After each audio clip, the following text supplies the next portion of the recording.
Allah ya Allah, Allah ya Allah, Allah, Allah ya Allah, Allah, Allah ya Allah, Allah, Allah ya Allah, Allah ya Allah, Allah ya Allah, Allah, Allah ya Allah, Allah, Allah ya Allah, Allah, Allah ya Allah.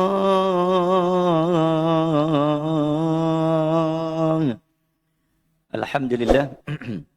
Semua alhamdulillah. Yang dimuliakan pimpinan Tuan Jawatan Kuasa Masjid, seluruh pengatur penyusun, tuan-tuan pegawai, muslimin dan muslimat, tetamu jemputan Allah yang jauh dan dekat, dari utara membawa sejahtera, dari barat menjulang berkat, dari timur membawa makmur, dari selatan membawa keamanan, keberkatan, ketenangan dan kesejahteraan. Syukur Allah Subhanahu Wa Taala dengan niat i'tikaf malam ini menyambung kembali sirah dan perjalanan untuk mentadabburi dan menghayati akan erti sebuah sejarah, legasi, kisah yang ditinggalkan oleh ribuan tahun yang lampau. Mudah-mudahan dengan semangat dalam hijrah, dalam sirah yang kita kongsi, yang kita kupas ini, mampu mengangkat kembali nilai jati diri, identiti, semangat, tak kira apa jua bangsa, agama, khususnya Islam itu sendiri, legasi kepimpinan yang ditinggalkan oleh baginda Nabi, untuk kita pertahankan apa yang sudah hilang, untuk kita pulangkan apa yang sudah terlucut dari genggaman. Tuan-tuan, sebelum saya teruskan kuliah yang hampir 2 bulan bukan terhenti, terrehat seketika, menyambung kembali pada malam ini, tuan-tuan, Sallallahu Alaihi Muhammad, dah masuk, saya kira dah masuk kurang lebih dah setahun kita berbicara tentang tajuk besar sejarah khilafah dan bangsa, dan saya tak pasti adakah berapa persen rakyat khususnya dan umat yang berada di Bertam ini yang menyukai dan mengikuti tajuk ini. Sebab tajuk sejarah ni tak ramai orang suka. Tapi suka atau tidak, ilmu sejarah ni yang akan kita guna ketika kita berada di ambang akhir zaman. Benda yang ditinggalkan oleh benda yang tak nak, benda yang penjajah seperti British tak mau orang Melayu tahu adalah hal ehwal sejarah. Kerana dalam sejarah ada kebangkitan, dalam sejarah ada semangat, dalam sejarah ada solidariti. Nilai kebangkitan intifadah inilah yang sangat ditakuti oleh semua bangsa penjajah, dari Portugis, British, Perancis. Lihat, kita tengok negara yang dilanda peperangan dan krisis. Kenapa sangat sukar dijatuhkan? Palestin telah melalui proses peperangan kurang lebih 107 tahun. Iran telah melalui proses sekatan dan peperangan kurang lebih 50 tahun, kurang lebih. Tapi sampai hari ini belum berjaya dijatuhkan. Apa punca? Di mana sumber tenaga kekuatan? Jawapannya adalah semangat solidariti. Semangat kebangkitan menjaga bangsa. Benda ni yang penjajah tak mau. Jangan jadi seperti Pakistan. Jangan jadi seperti Palestin. Jangan jadi seperti Iran. Kami main dengan segala militeri dan artileri. Sangat sukar untuk dijatuhkan. Sebab tu mana-mana bangsa yang pernah dijajah. Seperti Melayu, yang paling lama dijajah 446 tahun, tanah Melayu, sangat ditakuti jika umat dan rakyat bangkit dari kefahaman sejarah. Tapi kalau kita tak ambil tahu tentang sejarah, jadilah kita bangsa yang akan terus Melayu, melena, melalai dan terus ranang. Muslimin dan muslimat. Okey, izinkan saya, Sallallahu Alaihi Muhammad, untuk mengupas secara tuntas. Malam ini masih lagi di bawah tajuk besar sejarah khilafah dan bangsa. Sejarah kerajaan-kerajaan Islam dulu yang telah menghasilkan bangsa-bangsa dunia. Tuan-tuan, tidak dinamakan tajuk akhir zaman jika kita tak sebut tentang bangsa. Tidak sah tajuk akhir zaman jika tidak diangkat tentang kuasa dan negara. So when we are talking about akhir zaman, dia mesti sebut bangsa, negara dan hal ehwal kuasa. Okey, permulaan malam ni tuan-tuan, saya nak bawa bagaimana sejarah bangsa Parsi itu yang menghasilkan negara Iran kerana terlalu sukar untuk dijatuhkan apa resepi, secret resepi dan formula yang Iran pakai. Adakah dia pakai ilmu guna-guna? Adakah dia pakai toyol? Adakah dia pakai jin? Kerana terlalu sukar untuk dijatuhkan. Sedang dia kalah dari segi pesawat udara. Dia kalah dari segi kecanggihan teknologi berbanding Israel dan Amerika. Tapi dia tidak mudah direbah dan dijatuhkan. Apa benda kekuatan dia? Semalam ni kita nak bedah siasat, nak buat postmortem. Memulakan perbincangan malam ni, kita nak patah balik dulu, start dari zaman Nabi. So kehebatan bangsa Iran atau Parsi, namanya Parsi ataupun Persia, diambil sempena salah satu tanah dalam daerah Parsi, dalam negara Parsi ataupun Iran, dipanggil daerah Fars, F-A-R-S. Dari bangsa yang menduduki dan menghuni daerah tanah Fars itu, maka disebut sebagai bangsa Persia. Dari segi penyembahan agama ataupun kepercayaan agama, dulunya mereka menyembah api. Cerita dia panjang. Macam mana mereka boleh mengatakan dan menyatakan dan mempercayai bahawa api itu ada kuasa. Apakah tuan-tuan masih ingat dalam kitab Sirah Nabawiyah? Ketika Nabi dilahirkan 20 April 571 Masihi, tepat 9 atau 12 Rabiul Awal, tahun gajah. Apa berlaku? Api sembahan Majusi di negara Parsi yang tak pernah padam selama 1000 tahun, tiba-tiba terpadam. Bangsa Parsi yang sembah api, mereka tak pernah tengok macam mana api boleh terpadam. Sedangkan tak ada penyembur, tak ada air, tak ada yang pergi padam, tiba-tiba terpadam sendiri. Disitulah bermula sejarah Parsi. 1000 tahun sallallahu alaihi Muhammad. Ataupun ketika Nabi Allah, Nabi Muhammad lahir. Itu poin pertama. Poin yang kedua. Ketika mana Nabi berhijrah ke Madinah. Dalam kitab Sirah Nabawiyah Ar-Ruhiqul Makhtum, pada usia Nabi kurang lebih 59 tahun, berlakulah perang yang ketiga, yang pada ketika itu the biggest and the most, perang yang paling besar, the heaviest war in the world, perang yang paling berat dan paling besar dalam sejarah umat Islam. Namanya Perang Khandaq ataupun Perang Ahzab, yang telah menghasilkan sejarah takbir raya. Daripada perang itu dalam bulan Syawal, tepatnya pada minggu kedua Syawal, Nabi menyebut kalimah Allahu Akbar, Allahu Akbar, Allahu Akbar. Sahabat sambung, La ilaha illallah wahdah, sadaqa wa'dah, wa nasara abda, wa a'azza junda, wa hazamal ahzaba wa'dah. Sampai habis. Maka bermulalah sejarah takbir raya. Di mana? Di Madinah. Tapi takbir yang penuh dengan semangat itu, bila sampai ke Bertam, dia tukar melodi yang, lirik yang sama, melodi yang berbeza. Sejarahnya tegas, keras, semangat. Tapi bila mai kat Bertam, dia tukar. Dia jadi macam mana? Allah Akbarullah. Dahsyat sangat. Dia tukar lagu Hindustan. Dia main ke Melayuan, ke Sayuan, ke Syahduan, ke Piluan. Tak apalah. Tak salah pun. Tapi nak habaq main kata sejarah takbir raya. Keras, tegas, intifadah, semangat dari Madinah. Okey. Apa berlaku dalam perang tu tuan-tuan? Dalam perang itu Nabi menyebut 3 kalimah. 3 kalimah ini salah satu doa yang Nabi baca.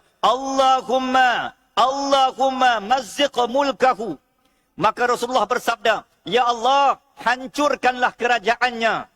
Dalam riwayat Musnad Imam Ahmad, dikatakan Nabi berdoa dengan 3 kali takbir yang menjadi punca kuasa kepada terciptanya sejarah takbir raya. Nabi kata apa? Ya Allah, hancurkan mazziq mulkahu. Allahumma, Allahumma, Allahumma, mazziq mulkahu. Ya Allah, runtuh, hancur, jatuhkanlah negara ataupun kerajaan itu. Kerajaan apa? Yang pertama Rom, yang kedua Parsi, yang ketiga Yaman.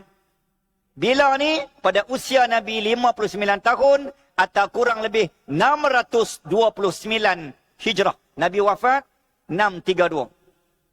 Jadi pada tahun 628 ataupun 629 Masihi ini, Sallallahu Alaihi Muhammad, maka Nabi berdoa, Ya Allah, hancurkanlah kerajaan. Tuan-tuan, tak lama selepas itu, tidak lain dan tidak bukan, Allahumma salli ala sayyidina Muhammad, maka bila era kewafatan Nabi, ketika dunia dipimpin oleh khalifah yang kedua, sang wira utama, sang nila utama, adiwira, perwira, waria, iaitulah Sayyidina Umar Al-Khattab, ketika memimpin dunia, Allah, ibu-ibu dan ayah-ayah, berlakulah satu perang pada tanggal 638 Masihi antara kerajaan Islam di bawah pimpinan Sayyidina Umar Al-Khattab dan juga dengan geng Iran. Waktu tu belum ada nama Iran lagi.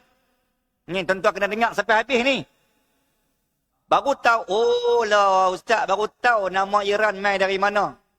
Ni nak cerita macam mana sampai saat lagi, tuan-tuan faham kenapa nama dia Iran. Ni tak sampai lagi. Ni baru muka surat kedua. Malam ni 70 muka surat. Okey. Muslimin dan muslimat, rahmatullah. Jadi bila berlakunya perang pada 638, Sayyidina Umar pimpin, dia panggil, nama perang itu adalah perang Qadisiyah. 2 kali perang. Perang Qadisiyah dan perang Nahawan. Kalau tuan-tuan perasan, Nahawan juga adalah salah satu nama, irama, melodi, taranum. Hijaz, Nahawan. Sallallahu Alaihi Muhammad. Nahawan ni macam mana? Macam mana lagu irama Nahawan? Bismillahirrahmanirrahim. Alhamdulillahi Rabbil Alamin. Ar-Rahmanir-Rahim. Maliki Yawmiddin. Iyyaka na'budu wa iyyaka nasta'in. Ihdinas siratal mustaqim. Sampai habis.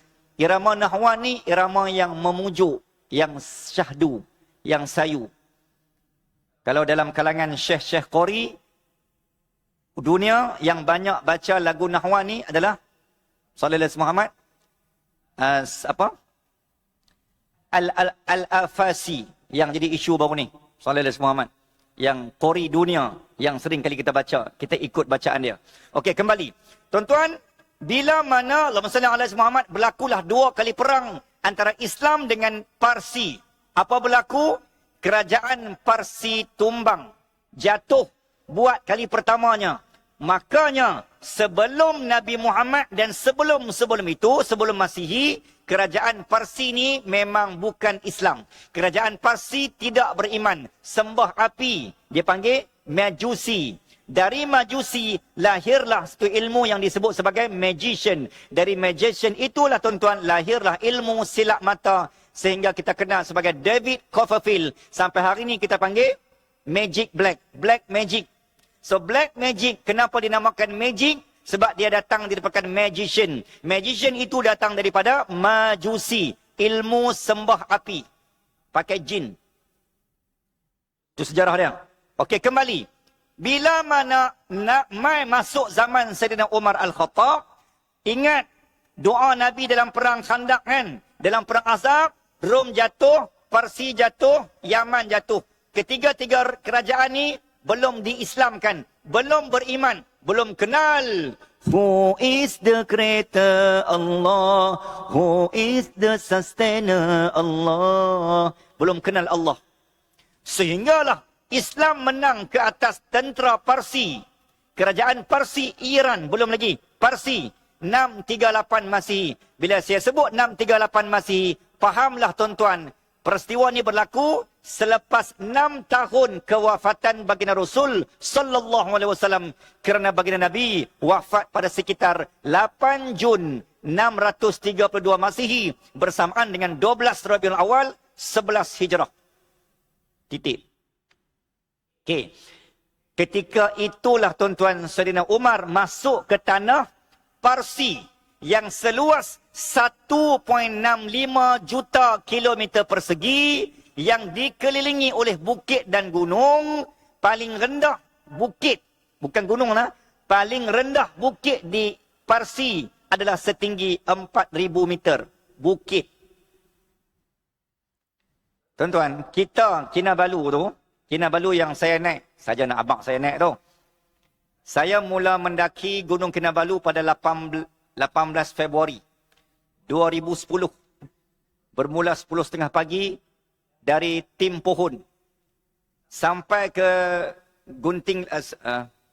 sampai ke Laban Rata. Laban Rata ni nak pergi ke puncak kurang lebih 300 meter dan nampak dah puncak Gunung Kinabalu tu atas kepala. Sallallahu alaihi wasallam. Dari 10.30 pagi berlepas mendaki climbing sampai di Laban Rata sekitar jam 3.30 petang. Kurang lebih berapa jam tuan-tuan? 5 jam. Bermalam, stay one night. Wajib stay one night. Esok saya ketua ekspedisi 17 orang. Semua cikgu. Sallallahu alaihi Muhammad. 17 orang diberi taklimat, 2 orang collapse. Tak boleh ikut. Pengsan dan muntah. Kena tinggal di base camp. Tinggallah kami 15 orang. Saya pimpin tepat jam 2.50 pagi. Berlepas dari gunung, dari Laban Rata, Sallallahu alaihi Muhammad dia panggil base camp terakhir untuk mendaki puncak yang hanya ada perbatuan tanpa pohon, tanpa pokok. Tak ada lampu, hanya menggunakan headlamp ataupun headlight dan tali. Siapa yang lepas tali memang terjun ke bawah. Dan untuk rekod saya sampai tepat 19 Februari 20210 pukul 5 pagi. 5.30 azan subuh. Solat subuh atas batu. Memang syiah dah aku ni. Solat subuh atas batu. Bukan sujud. Memang betul lah. Tapi bukan syiah. Sebab memang batu puncak Kinabalu. Okey, sambung. Saja itu sekadar selingan informasi sejarah saya. Nak cerita apa tadi ya? Jadi bila mana Nabi Muhammad SAW pesan, wahai Umar, wahai pemimpin selepas aku, kalian hendak pastikan ketiga-tiga kerajaan ni jatuh tumbang. So 6 tahun selepas Nabi wafat, Parsi diislamkan for the first time. 638 Masihi. 6 tahun lepas Nabi wafat. Okey.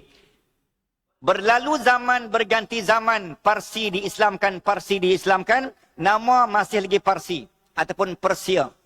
Sallallahu alaihi Muhammad. Sehinggalah tuan-tuan saya ringkaskan kisah, batin Islam sampai ke zaman Khalifah Bani Abbasiyah. Bermula 750 Masihi sampai 1258 jatuhnya kerajaan Abbasiyah. Pas batin kepada kerajaan Turki Uthmaniyah pada tahun 1299 sehinggalah berakhir 1924. Ketika transisi perubahan batin, perlepasan ataupun penyerahan batin dari kerajaan Abbasiyah kepada kerajaan Uthmaniyah tuan-tuan. Pada era ini 1200 Sallallahu Muhammad sehingga 1450 plus. Waktu ni negara Parsi masih lagi Islam Sunni sejak zaman Nabi. So main kok mana sejarah Iran tu Syiah, main kok mana nama tu Iran. Tak sampai lagi. So ulang balik. So sejak zaman Nabi belum Islam. Masuk zaman Saidina Umar dah mula Islam. Bila dah mula Islam hanya berpegang kepada akidah Ahlussunnah wal Jamaah secara total. No Syiah. Sehinggalah zaman, siapa saya kata tadi? Zaman Khalifah. Siapa? Zaman Khalifah Abbasiyah. Pada zaman Khalifah Abbasiyah, tuan-tuan, ibu-ibu dan ayah-ayah, pada zaman Nabi terkenal dengan zaman pentadbiran negara secara total Islam, sistem syura, tunjang Khalifah. Zaman Muawiyah, zaman Khalifah Umayyah, Zaman yang pentadbiran berasaskan berunsurkan politik. Dari politik Umayyah sambung pula Abbasiyah. Pada zaman Abbasiyah terkenal dengan sistem keilmuan. Pada zaman ini tuan-tuan, lahirlah cendekiawan-cendekiawan. Pakar-pakar ekonomi, pakar teknologi, zaman dah berubah. Waktu ni tuan-tuan, lahirlah siapa? Al-Khawarizmi, Ibn Sina, Al-Biruni, Al-Razi, Jabir Ibn Hayyan, siapa lagi? Imam Al-Ghazali, Imam Bukhari, Imam Muslim, Imam At-Tirmizi, Imam An-Nasa'i, Imam Al-Baihaqi, Imam Fakhruddin Ar-Razi, Al-Farabi, Al-Biruni, Jalaluddin Ar-Rumi. Oi, ramainya cendekiawan, perawi hadis yang kita kenali selama ini. Rupanya tuan-tuan, semua mereka ni lahir dari negara Parsi. Maksudnya orang Parsi ni orang yang memiliki EQ dan IQ yang high value. Memang asal usul dia tanah yang melahirkan orang-orang yang cerdik, intelligent, quotient dia tinggi. Sallallahu alaihi wasallam. Orang yang genius, orang yang high class dalam thinking, orang yang ada kebat, orang yang ada kritis, orang yang kreatif, orang yang inovatif dalam setiap ciptaan. Itu sejarahnya. Maka lahirlah ulama-ulama yang saya bacakan tadi dari tanah Parsi. Bila? 1200 sampai 1500. Ketika dunia Islam di bawah ketika dunia Islam di bawah Khalifah Utsmaniyah, namanya Sultan Bayazid II. Yang jaga Islam dunia ni, ayahanda Islam namanya Sultan Bayazid II. Bila saya sebut orang yang tak pernah follow, ayahanda Islam ni ada sultan lain ke? Kita hanya faham sultan ni hanya tanah Melayu. Tu saya kata, sejarah ni perlu di-follow. Ini sejarah kita. Dunia Islam ada ayahandanya. Dunia Islam ada bentengnya. Dunia Islam ada sultannya. Sultan waktu tu yang jaga Parsi, termasuk Mekah, Madinah, namanya Sultan Bayazid II, yang memerintah dunia di bumi Turki bermula 1481. Untuk rekod, Sultan Bayazid II adalah anak anda yang kedua dari benih dan dari siapa? Sultan Muhammad Al-Fatih. Ini anak dia. Bismillahirrahmanirrahim. Ketika anak Sultan Muhammad Al-Fatih ni jaga perintah dunia, maka bangsa Parsi masih lagi total Sunni. So negara Parsi yang seluas 1.65 juta 3 kilometer persegi adalah negara Sunni total. Berlalu zaman sehinggalah tuan-tuan kurang lebih 1501. Maka bangkitlah seorang tentera anak muda. Namanya Syekh Ismail I. Tuan-tuan, nama-nama, sejarah, data, fakta, tahun, tarikh, tuan-tuan dengar saja. Tak payah hafal. Sebab lepas kuliah, tak ada exam. Sebab kalau bagi exam pun memang tak ada jawab. Okey, sallallahu alaihi wasallam. Ketika inilah tuan-tuan, ketika ini mulalah berlaku benih-benih kesyiahan. Bila? 1501. 10 tahun sebelum serangan Portugis ke atas Melaka. Zaman ini siapa ayahanda kita? Masih lagi Sultan Bayazid II. Sehinggalah tuan-tuan, Syekh Ismail ni, dia ni asalnya Sunni dan berpegang kepada mazhab Syafi'i. Asal usulnya. Tetapi itu yang dikatakan manusia ni semakin dihayati, semakin tinggi, semakin diuji tahap keimanannya. Sehinggalah lahir golongan pengikut follower yang ekstremis, yang fanatik kepada Syekh Ismail ini. Sehinggalah tuan-tuan dia jemput ulama-ulama luar, terasa diagungkan, follower makin ramai. Masalah Allah SWT, dia berancak, dia bersampai semua. Maka akhirnya dia terasa kedudukan dan dia dijulang oleh pengikut. Maka mulalah dia mencari Masalah Allah SWT untuk membina pengaruh influencer. Jadi ketika inilah tuan-tuan, bermulalah aliran Masalah Allah Muhammad disebabkan ketaksuban kepada sesebuah mazhab itu. Maka lahirlah satu pegangan dan aliran yang dinamakan Syiah 12. Imam 12 diisytiharkan sebagai manhaj mazhab rasmi negara Parsi. Belum lagi Iran. So negara Parsi bermula kesyiahan, mula masuk Syiah 1501. Bila? Kalau bandingan zaman kita, ni 500 tahun dulu. Boleh follow? Okey. 1501 sampailah Melaka jatuh. Portugis serang Melaka 24 Ogos 1511. Waktu ni dunia dipegang oleh siapa tuan-tuan? Masalah Allah Muhammad, Sultan Selim. Sultan Selim I. Dialah dia merupakan cucu kepada Sultan Muhammad Al-Fatih, pewaris. Itulah sistem khalifah. Sistem khalifah ni sistem monarki diraja yang tiada pilihan raya, yang anak dia diangkat, dilatih, diajar, dididik supaya sedar, akhirnya mewarisi kepimpinan ayahandanya tanpa ada sistem pilihan raya. Macam zaman Nabi lah, sistem syura, sistem khalifah. Monarki. Takat hari ni yang ada sistem monarki ni, kalau di sebelah wilayah sebelah kita ni di mana? Hanya kerajaan Brunei Darussalam. Okey, sambung. Jadi pada zaman ini tuan-tuan, ulama-ulama yang memang ada semua Sunni, yang saya sebutkan tadi perawi-perawi hadis merupakan Sunni. Sehinggalah tuan-tuan Allahumma salli ala sayyidina Muhammad, maka pada tahun 1501 berlakulah transformasi agama Iran. Bila Parsi terpecah dua, golongan Sunni yang sebahagiannya fanatik tadi mengikut Syah Ismail satu, akhirnya terbinalah ajaran mazhab Syiah.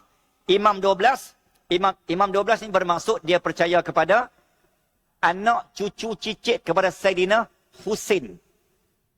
Sebab tu Ayatullah Ali Khamenei, pengasas pemimpin tertinggi Iran pada zaman 1979, tuan-tuan, adalah susur galur daripada Saidina Husin. Tuan-tuan, kalau tuan-tuan perasan, dekat Iran, pemimpin tertinggi mereka, dia ada dua penampilan warna. Jubah yang serban yang tebal tu kan. Ada yang pakai warna putih, ada yang pakai warna hitam. Apa beza dia?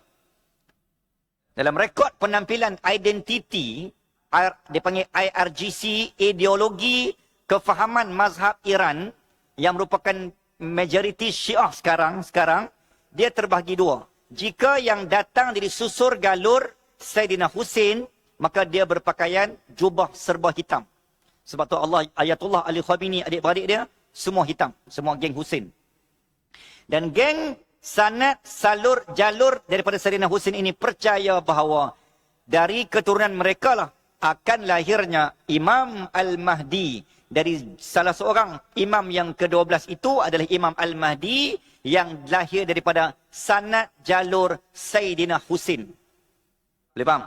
Ikut kepercayaan kita Ahlussunnah wal Jamaah, Imam Al-Mahdi itu akan datang daripada Muhammad ibnu Abdullah Al-Alawi Al-Fatimi An-Nadwi Al-Hasani. Datang daripada sallallahu alaihi Muhammad, jalur sanad keturunan Sayyidina Hasan. Ini pegangan kita Ahlussunnah wal Jamaah. So Syiah memang at the end, akhir nanti dia berlawan, memang seperti nampak macam membela Palestin. Tapi satu sisi yang lain, dia akan menangkan Palestin untuk dia menangkan Imam Mahdi versi dia. Itu satu bab. Boleh? Okey, sambung. Jadi tuan-tuan, ibu-ibu dan ayah-ayah, muslimin dan muslimat, sehinggalah Parsi terpecah dua. Parsi ni dulu sejarah tanah kita. Parsi adalah negara Islam di bawah kepimpinan Saidina Umar. Yang hak tak Islam ni bila? Sebelum zaman Nabi. Bila dah Islam, maka Parsi kita punyalah. Sebab dunia dipegang oleh khalifah-khalifah Islam. Jadi total keseluruhan negara Parsi adalah kita punya. Kalau tuan-tuan tengok kepada peta dunia hari ini, 70% is totally change. Ni, negeri tanah Melayu, negeri bertam. Tanah-tanah yang tuan-tuan tengok dalam geografi globe peta dunia, sebenarnya 70% has been changed. Betul-betul kalau tuan-tuan tengok yang sejarah peta dunia zaman sebelum Islam jatuh, sebenarnya tanah Melayu bukan macam ni. Kebesaran saiz kita lagi besar. Turki yang kita miliki hari ini, yang kita nampak, dia 3 kali ganda. Pi mana habis? Sebahagiannya telah dimusnahkan, sebahagiannya telah dipecah perintah wilayah, termasuk semenanjung tanah Arab. Sama juga dengan semenanjung tanah Arab yang total dulu kita punya, tapi sekarang dipecah-pecah kepada negara-negara yang kita sebut sebagai Gulf country ataupun negara-negara Teluk, Oman, Bahrain, Kuwait, UAE. Yang ni dulu unexisted. Dulu tak ada, tak wujud nama tu. Diwujud agar terpecah dan terpisah kekuatan sekutu Arab. Maka perlu dipecah, perlu dipisah. Sama macam bangsa Sunda, sama macam benua Sunda antara Melayu. Melayu, dulu kalau sebut bangsa Melayu, dia adalah Tanah Melayu, Sumatera, Riau, sebahagian Jakarta, semua ni adalah Melayu. Tapi hari ini bila sebut Melayu, kita bayangkan Tanah Melayu saja. Siapa yang pisah? Siapa yang pecah? British. Supaya kekuatan Islam akan luntur. Tuan-tuan, di mana sahaja ada potensi untuk Islam tu bangkit, seperti Iran, di situ akan menjadi mangsa serangan. Okey, sambung. Sehinggalah ayah-ayah dan ibu-ibu muslimin dan muslimat rahimakumullah. Bila fasa dan masa berganti zaman, bila dah Parsi terpecah dua. Sebab dah tak sokong kan, dah terpecah pada Syiah. Bila terpecah pada Syiah, maka bermulalah Parsi terpecah dua menjadi sebahagiannya musuh kita. Yang hak masih Sunni, masih di bawah kita. Yang bila dah Syiah menjadi penentang, di bawah empire dipanggil Shah Ismail tadi, pengasas Syiah yang pertama 1501, dia bina empire, dia panggil Safavid ataupun Safawiyah. Maka empire Safawiyah 1501 menjadi musuh duri dalam daging yang dulunya kawan antara kita Utsmaniyah dengan empire Safavid dan Safawiyah. Terpecah dua. Bila terpecah, geng Rusia. Mai ke mana Rusia ni? Tuan-tuan tengok geografi Iran. Belah kanan Iran adalah Pakistan. Belah Pakistan, Bertam. Nak abang tu, Bertam ni kemah lah. Kira kita dekat dengan Iran dah tak jauh dah. Okay? Sebelah. Sekarang drone Iran tu sampai lah Bertam tu kira. Okay. Lepas, sekali lagi. Sebelah Iran adalah Pakistan. Lepas Pakistan, atas Pakistan dengan Iran adalah Rusia. Sebelah Pakistan, India. Lepas India, kita lah. So, Myanmar, Burma, Myanmar, Kemboja turun, masuklah Asia. So, jangan rasa selamat sangat nak orang Bertam lah. Tak jauh dah. Makin timur. Semua negara timur will be suspected. Akan menjadi target. Sebab negeri-negeri tanah Islam. Pegang saya kata tadi. Di mana ada potensi Islam berkembang, di situ akan menjadi titik serangan. Cepat ataupun lambat. Okay. So kita is next. Ini bukan ancaman, ini bukan ugutan. Tapi Nabi sebut hari ini dah lama dah. Wilayah timur. Okey. Sambung. Kat mana tadi? Jadi bila Rusia nampak macam Iran, negara Islam Sunni telah disyiahkan, maka dia manipulit ketika itu, maka sebahagian tanah yang tidak menyokong Sunni, maka menjadi rakan kepada Rusia. Maka bermula dari itulah Rusia menjadi mesra Iran. After 1501. Sebelum itu tak ada kaitan dengan Rusia. Sebab geografi negara jiran. Sebelah. Muslimin dan muslimat, rahmatullah. Okey, sambung. Tutup tuan-tuan. Sallallahu alaihi Muhammad. Sebagai penutup kita malam ini, saya nak pergi kepada bagaimana berlakunya Iran. Dari itulah tuan-tuan berpecah, sehinggalah Iran makin berkembang Syiahnya. Daripada golongan minoriti, dari minoriti tuan-tuan bertambah. Untuk rekod hari ini, negara Iran memiliki kurang lebih 90 juta sallallahu alaihi Muhammad rakyat dan penduduk, menjadikan negara yang ke-8 paling ramai di dunia, di bawah Turki, dan dari yang ke-8 itu tuan-tuan merupakan negara paling ramai, yang merupakan kurang lebih 92% dari hampir 89 atau 90 juta rakyat Iran, 92% ataupun 90% adalah Syiah. yang asal usulnya Sunni. Sebenarnya nak cerita panjang lah siapa yang memainkan peranan, siapa yang pi kacau, siapa yang menjadi gunting dalam lipatan, siapa yang jadi ejen dalaman yang pi hasut menyebar luas sehingga Iran dari minoriti menjadi majoriti. Jadi kena sembang tajuk khas bagaimana Iran, bagaimana Syiah itu merebak. Tanah Islam kita punya. Termasuk di Bertam. Ingat Syiah tak ada di Bertam ni. Lepas ni kita kupas tajuk Syiah di Bertam. Next series. Okey, penutup. Sehinggalah tuan-tuan terpecah. Masuk zaman Allahumma salli ala Sayyidina Muhammad pada tahun 1917.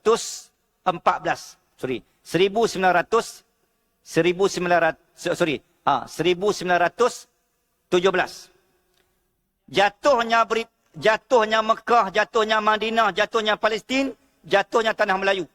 Jatuhnya wilayah Timur Tengah ke atas British dan Perancis terpecah dua. Dia panggil mandate, pembahagian tanah-tanah Islam ni, kutip. British ambil sikit, Perancis ambil sikit. Terpecahlah, melahirlah Jordan. Dulu mana ada Jordan? Tidak ada istilah Jordan ataupun Transjordan ni, hanya wujud selepas jatuhnya Mekah Madinah ke tangan Saudi dan British. Dihalau Bani Hashim, keturunan Nabi ke tanah hasilnya namanya Jordan. So Raja Jordan hari ini yang ada sebahagiannya adalah keturunan waris Nabi. Waris-waris Bani Hashim tak ramai di Mekah, tapi ada sebahagiannya di Jordan. Muslimin dan muslimat rahimakumullah. Sampailah tuan-tuan bila bila Parsi 1908 menjadi satu-satu negara di Timur Tengah yang menjadi negara terawal dan first country yang ditemui telaga minyak. Sebelum Saudi, sebelum Qatar. Hari ini negara yang paling kaya, yang paling banyak dari segi LNG, oil and gas adalah Saudi dan juga Qatar. Sallallahu Muhammad. Dan untuk rekod, minyak yang kita guna bukan dari minyak kertih, bukan dari Bintulu, walaupun kita memang ada telaga minyak. Kita negara pemprosesan minyak. Untuk rekod, sebagaimana tuan-tuan maklum, negara minyak yang dihasilkan, cerita minyak lah pula. Minyak yang terhasil dan dihasil dari tanah Melayu dan Malaysia, dipanggil non-sulfur oil, NSO. Non-sulfur oil ini sifat material dia adalah ringan. Dan bila ringan, dia high quality. Bila high quality, dia tidak sesuai diguna pakai untuk normal vehicle. Bila tak sesuai untuk normal vehicle, dia hanya untuk high quality level untuk vehicle. Maka minyak yang non-sulfur dari tanah Melayu Malaysia hanya sesuai diguna pakai untuk industri perkapalan, di-convert menjadi Jet A1 crossing format, iaitulah dia panggil nama minyak untuk fighter, nama minyak untuk kapal terbang. Dia tak sesuai minyak tu hanya untuk kenderaan. Sebab kalau kita pakai minyak tu, kereta kita akan terbang. Taklah sampai tahap tu. Nak abang mai kata, minyak tu dia high quality. Hanya untuk high vehicle. Untuk kenderaan yang berkuasa tinggi. Semua petrokimia, industri, perkapalan dan airline sahaja. So siapa kata membuat teori bahawa kenapa minyak mahal, walaupun ini bukan politik tuan-tuan, ni fakta. Sebab minyak kita tak guna minyak kita. Minyak tar, bitumin, jalan raya, kenderaan untuk tanah Melayu hanya mesti diguna pakai minyak yang lower quality, yang lebih berat untuk diproses, dan tidak lain dan tidak bukan kita mengimport minyak yang sesuai untuk kenderaan kita dari 33.3% from Saudi dan 29.7% kalau tak silap saya dari Qatar yang melalui Hormuz Lake. Maka itulah laluan sumber utama minyak kita, minyak kenderaan, bukan dari tanah Melayu tetapi dari Qatar dan Saudi. Okey, kembali tutup. Bila 1908 tuan-tuan, maka ditemui negara Parsi, masih lagi Parsi, the first country dalam negara Arab yang mempunyai telaga minyak. Bila ditemui telaga minyak, apa berlaku? What is the consequence? Kesan dan akibat dia, negara penjajah, dia mesti akan nampak. Nampak apa? Umpama helang yang tunggu masa untuk menerkam. Mana-mana yang dia boleh ambil, yang dia boleh makan, yang dia boleh tokak, dia boleh gigit, dia boleh manipulate, untuk kepentingan utama ekonomi dunia, maka dia nampak. Maka ketika itulah Amerika antara negara terawal yang nampak potensial Sallallahu Muhammad hasil bumi, mineral LNG 1908. Maka itulah permulaan bagaimana cetusan peperangan antara Amerika sebab dia nak ambil hasil bumi apa yang ada di tanah Parsi. Sallallahu Muhammad. Itu antara permulaan cetusan first spark. Spark pertama perang 1908. Because of what? Hasil bumi. Sebab tu sedangkan Allah bagi Mekah kaya sebab ada Nabi. Allah bagi Mekah kaya sebab apa? Ada ibadah haji dan umrah. Allah bagi Mekah kaya sebab apa? Saudi sebab ada oil and gas juga. Supaya hang syukur dan hang jaga elok-elok atas nikmat yang aku bagi. Bukan hang ambil nikmat itu berkongsi dengan negara penjajah dan negara luar. Okey, tuan-tuan kembali. Jadi ketika itulah tuan-tuan dalam Sallallahu Muhammad, maka Amerika memulakan konspirasi dan modul untuk menakluk negara Iran. Apa dia buat? Maka dihasilkan dan direkrut pemimpin yang pro-Barat, pro-Amerika. Terhasillah pemimpin yang dinamakan Shah Reza Pahlavi yang akhirnya memerintah negara Iran yang saya ringkaskan dilobi, diundi, sokongan macam mana British buat dekat Sharif Hussein untuk menguasai Mekah Madinah. Macam itulah Amerika buat dekat Shah Reza Pahlavi, akhirnya diangkat menjadi presiden Iran. Dia hanya boneka. Selebihnya semua Amerika kontrol. Maka bermula 1925, bermula 1935, maka negara Parsi itu ditukar menjadi nama AIRYN, Iran. Kerana nama itu diambil daripada salah satu tanah yang ada dalam tanah Parsi. Maka bermula 1935 di bawah nama idea Shah Reza Pahlavi yang pro-Amerika ataupun orang Amerika yang memerintah Iran. Maka ditukar daripada Parsi kepada nama Iran untuk diberikan nafas baru. Dan bermula 1935 negara Iran menjadi negara yang berkiblatkan Barat secara total. Tak ada lagi hukum syariah, tak ada lagi Quran yang dikumandangkan, yang ada senyap-senyap saja. Tidak ada azan dikumandangkan, tidak ada orang menutup aurat, tidak ada lagi orang patuh syariah, mufti, apa lagi? Undang-undang Islam secara total dibuang. Yang tinggal hanya semua disco dancer. 1935. Sampailah tuan-tuan saya ringkaskan kisah, 1979. Barulah muncul IRGC, disebut sebagai golongan kebangkitan Iran, Islam Iran.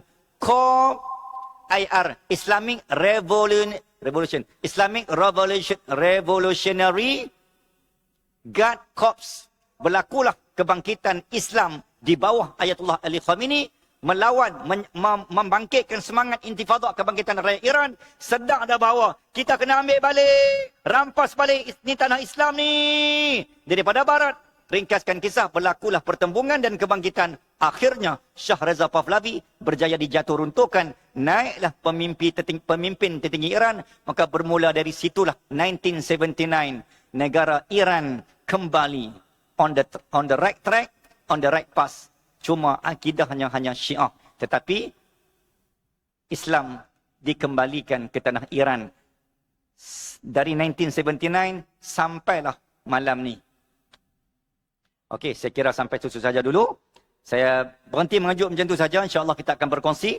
Sambung apa yang dibuat, apa yang kita boleh ambil dan apa yang ada dalam sistem revolusi ni. Apa yang kita nak faham, ciri-ciri negara yang diguna pakai dalam sistem revolusi Iran. Walaupun dia Syiah, tapi apa yang kuat menyebabkan dia terlalu sukar untuk dijatuh runtuh. Saya kira sekadar itu saja. Terima kasih banyak atas perhatian tuan-tuan. Mudah-mudahan nilai yang kita kongsi ini tidak lain dan tidak bukan untuk mengutip balik Sallallahu Muhammad, sisa-sisa agama, sisa-sisa kekuatan, sisa-sisa kegemilangan yang telah bertebaran, jatuh runtuh untuk pikutip, gabung cantum balik untuk kita bina dan perkasakan kembali untuk meletakkan Islam di tempat asalnya yang dulunya penuh dengan gemilang. Hadza wabillahi taufiq wal hidayah. Wassalamualaikum warahmatullahi wabarakatuh.